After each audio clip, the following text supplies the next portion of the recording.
Terlihat SpongeBob sedang membersihkan lotengnya dan di sana ia tidak sengaja nih menemukan kotak imajinasinya dan dia pun langsung mencoba kotak imajinasi itu, namun sayangnya tidak berfungsi. Kemudian Patrick datang dan melihat kotak itu. Dia pun mencoba kotak itu bersama SpongeBob dan ternyata sama. Kotak itu pun juga tidak berfungsi. Akhirnya mereka pun datang ke bengkel kotak imajinasi nih dan meminta montirnya untuk memperbaiki kotak mereka. Montirnya sempat menawarkan kepada mereka untuk menukarkannya dengan sofa bantal, tetapi SpongeBob tidak mau dan lebih memilih mempertahankan kotak tersebut. Patrick pun membuang kotak itu ke depan rumahnya Squidward dan Squidward pun keluar nih dan tidak sengaja tersandung dan masuk ke dalam kotak itu. Di situ Squidward terjebak di dalam sana dan tidak bisa keluar. Yang ternyata kotak imajinasi itu masih berfungsi sama Squidward. Squidward bisa membayangkan apa saja nih yang diinginkan. Squidward pun akhirnya membayangkan dirinya sedang bersantai di pinggir pantai dan dia pun bercerita kepada SpongeBob dan juga Patrick kalau dirinya sedang bersantai. Patrick pun mengganggu imajinasinya Squidward dengan mengatakan apakah Squidward berada di hutan, yang otomatis Squidward langsung mengimajinasikan hutan yang penuh bahaya. Kesal karena imajinasinya diganggu, dia menyuruh mereka berdua untuk diam saja. Dan SpongeBob mengatakan kalau Squidward bisa membayangkan apa saja nih yang dia inginkan. Squidward pun akhirnya menenangkan pikirannya dan membayangkan dia mengenakan pakaian safari. Namun sayangnya Patrick mengacaukan imajinasinya lagi nih dengan mengatakan kalau Squidward harus berhati-hati sama serangan gajah laut.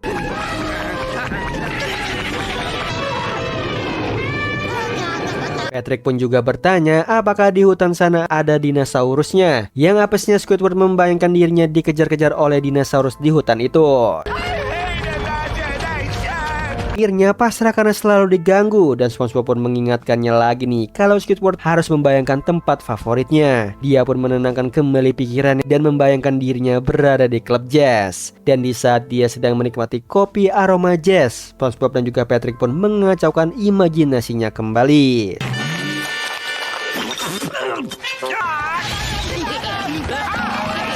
Kesal karena diganggu lagi, Squidward pun berusaha menenangkan pikirannya dan lebih memilih untuk berada di tempat putih yang tenang dan tidak ada apapun di sana. SpongeBob dan juga Patrick mengatakan untuk berhati-hati nih karena dunia yang dimasuki Squidward itu dimensi Doodle.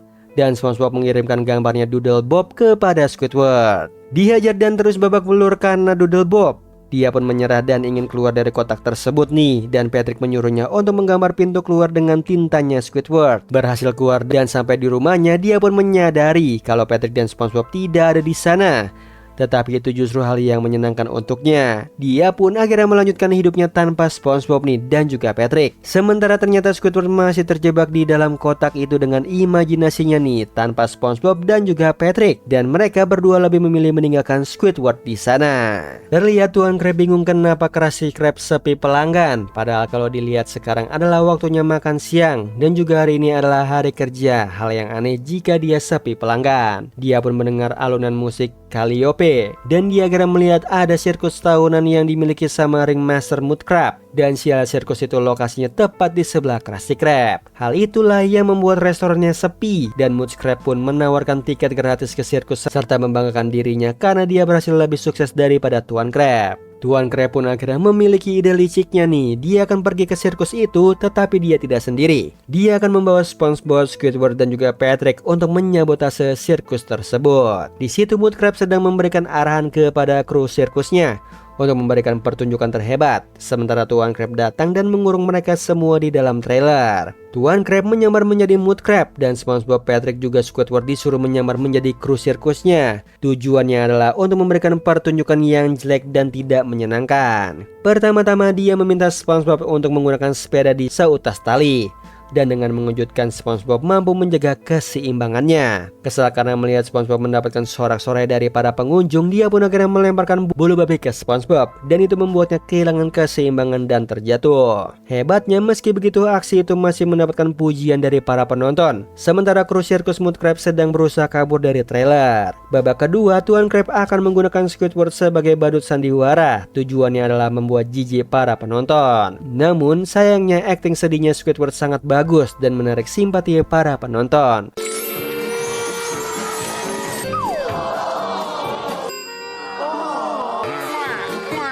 Kemudian pertunjukan ketiga, dia melepaskan beruang-beruang laut dan menyuruh Patrick menjadi beruang laut. Dia membawa Patrick ke pertunjukan dan menyuruhnya untuk berjalan dan menari di atas bola. Dan karena aksinya yang begitu kasar, para penonton jadi tidak suka nih sama Mud Krab palsu ini. Akhirnya Tuan Krab pun senang. Dia menyuruh para penonton untuk meminta refund saja dan membelanjakan uangnya ke Krusty Krab. Namun sayangnya situasinya berbalik. Patrick menyuruh Tuan Krab untuk menaiki bola itu sambil menari. Awalnya dia menolak nih, tetapi karena desakan dan paksaan dari para penonton, dia pun akhirnya melakukannya. Si Mud Krab berhasil kabur dari sana dan dia langsung mendatangi tempat pertunjukan untuk balas dendam sama Tuan Krab. Akan tetapi sayangnya justru aksi mereka itu menjadi bahan pertunjukan yang menyenangkan untuk para penonton.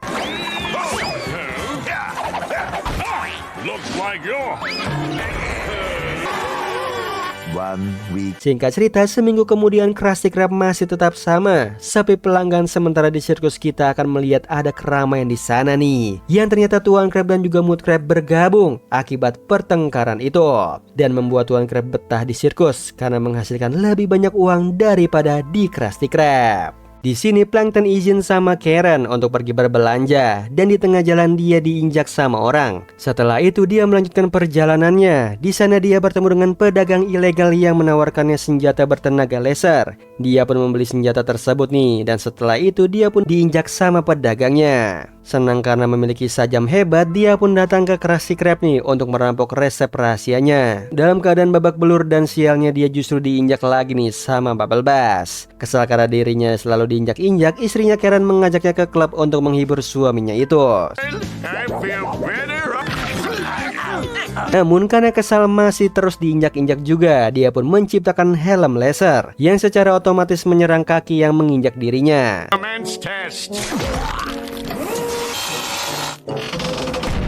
Dengan berbagai tes uji lab tersebut, kini dia pun mencoba tes uji di lapangan. Kemudian dia bertemu dengan Sandy dan dia melihat Sandy sangat lincah dan bisa menghindari serangan helm lasernya dengan karate. Dan dia pun akhirnya meminta Sandy nih untuk mengajarinya teknik karate. Sandy awalnya perlu mengetahui dahulu nih tingkat pertahanan dirinya Plankton berada di level berapa dengan menguji menggunakan beberapa injakan. Sandy pun akhirnya mengajari Plankton dari pelatihan dasar. Sukses di pelatihan dasar, kini Sandy akan menguji Plankton untuk sparring partner dengan SpongeBob. Namun kesal karena masih kalah dan hampir menyerah, Sandy pun mengajari satu teknik lagi kepada Plankton nih. Ia pun berhasil menguasai teknik ini dan berhasil menumbangkan Sandy. Dan Sandy memperingati Plankton untuk menggunakan teknik itu hanya untuk self defense saja. Plankton pun akhirnya pergi dan langsung mencoba teknik itu kepada Bubble Bass dan ternyata itu berhasil. Pikiran jahatnya pun muncul nih. Dia pun akhirnya menggunakan teknik itu untuk menyerang Krusty Krab. Tuan Krab pun ternyata menyewa ninja keamanan untuk melindungi dirinya dari Plankton. Dan para ninja berusaha menyerang Plankton dengan sepatu. Dan hebatnya Plankton berhasil menghindarinya dan mengalahkan para ninja tersebut. Tuan Krab takut nih dan hampir menyerahkan resep formulanya. Namun Plankton mengatakan kalau dia sudah sangat hebat dengan teknik karate untuk mengalahkan kaki. Tuan Krab menyadari kalau dirinya tidak memiliki kaki. Jadi dia pun merasa kalau Plankton bukan ancaman buatnya. Dia pun menginjak Plankton. Singkat cerita, di rumah sakit dia keluar dari sana nih dalam keadaan babak belur dan tidak disangka dirinya terinjak lagi sama kursi rodanya SpongeBob. Squidward berada di stasiun Bikini Bottom. Dia sedang bersiap-siap untuk mengikuti konvensi klarinet di kota Jetsam. Dan di sana di stasiun dia bertemu dengan Bubble Bass yang juga ingin ke kota Jetsam nih untuk mengunjungi konvensi komik. Kereta pun sampai dan terlalu berdesak-desakan. Alhasil Squidward pun menjadi yang terakhir naik kereta. Dan hanya ada satu kursi yang tersisa, yaitu tepat di sebelahnya Bubble Bass. Karena terpaksa, akhirnya dia pun menerima takdirnya itu. Dan tidak lama datanglah pelayan memberikan mereka fondue. Dan posisinya Squidward ada di antara pelayan dan Bubble Bass, otomatis dia terkena fondue yang masih panas dan menjadi gurita bakar. Di perjalanan Bubble Bass tertidur dan itu terus mengganggunya sampai akhirnya datanglah seorang ibu yang menitipkan bayinya ke Squidward karena dia mau ke toilet. Di situ Bubble Bass terbangun dan senang melihat bayi lucu itu. Dia pun membuka jendela untuk menyegarkan udara untuk bayi tersebut dan tidak disangka bayi itu justru terlempar keluar dari kereta. Sang ibu pun datang dan meminta bayinya kembali karena bayinya tidak ada sama mereka. Bubble Bass pun membuka jendela jendelanya lagi dan ibu itu pun terlempar dari sana. Petugas tiket pun menagih tiket kepada mereka nih, dan karena jendelanya masih kebuka, otomatis tiketnya terbang dan mereka pun diusir dari kereta mereka karena tidak mempunyai tiket. Squidward dan juga Bubble Bass akhirnya terpaksa berjalan sampai akhirnya menemukan peternakan milik Patua Jenkins.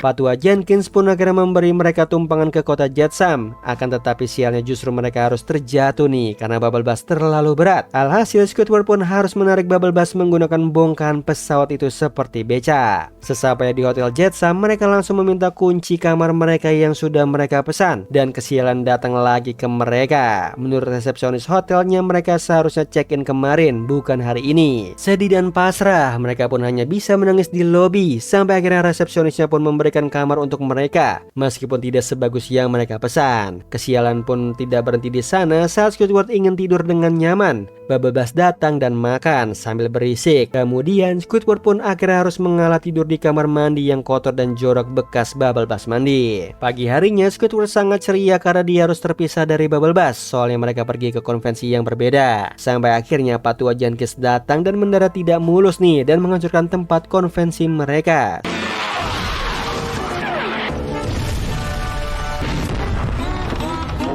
Mereka pun harus ke stasiun lagi untuk pulang. Dan karena tidak punya tiket, alhasil mereka pun harus menggunakan kereta pompa untuk pulang.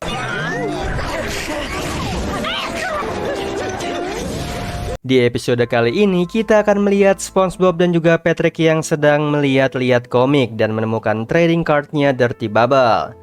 Bubble Bass yang mendengar mereka mendapatkan trading card paling langka akhirnya mengusir SpongeBob dan juga Patrick dan kemudian merebut kartu itu dan membelinya. Sesampainya di rumah, ia disuruh mandi nih sama ibunya karena ibunya mencium bau tidak sedap di situ. Saat mandi, ia pun menikmati trading card itu dan kemudian memakannya. Namun tidak disangka ia justru melepaskan segelnya Dirty Bubble dan Dirty Bubble pun muncul di sana. Sebelumnya si Dirty Bubble ini dikurung sama Mermaid Man di trading card tersebut nih. Karena merasa berterima kasih, ia pun memaksa Bubble Bass untuk menjadi partner in crime-nya.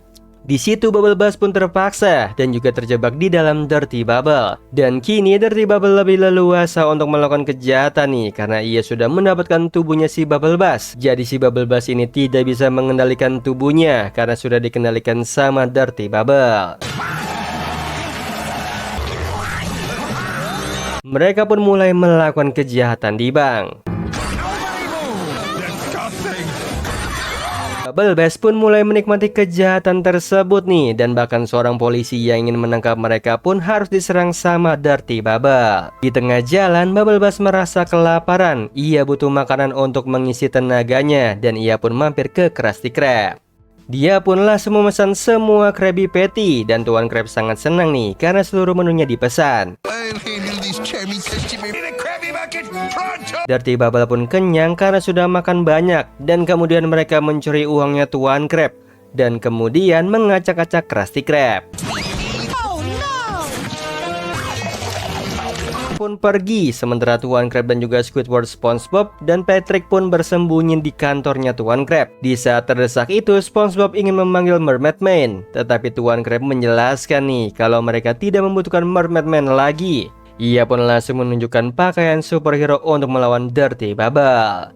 Mereka pun akhirnya siap bertarung nih dengan Dirty Bubble menggunakan kostum superhero mereka.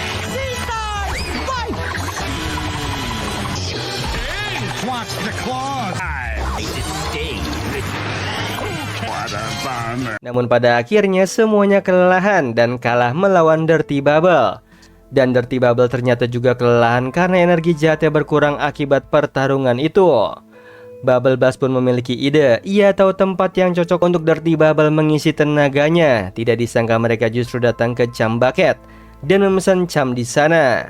Dirty Bubble pun langsung menikmati Chum itu karena Chum ini merupakan makanan paling menjijikan di Bikini Bottom. Makannya sesuai seleranya si Dirty Bubble.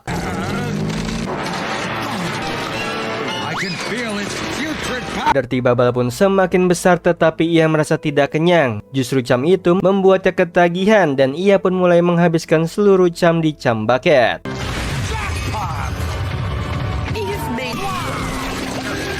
Tetapi karena terlalu banyak cam yang ia makan, tubuhnya pun tidak mampu menampung itu semua, dan kemudian Dirty Bubble pun meledak dan mengeluarkan semua cam.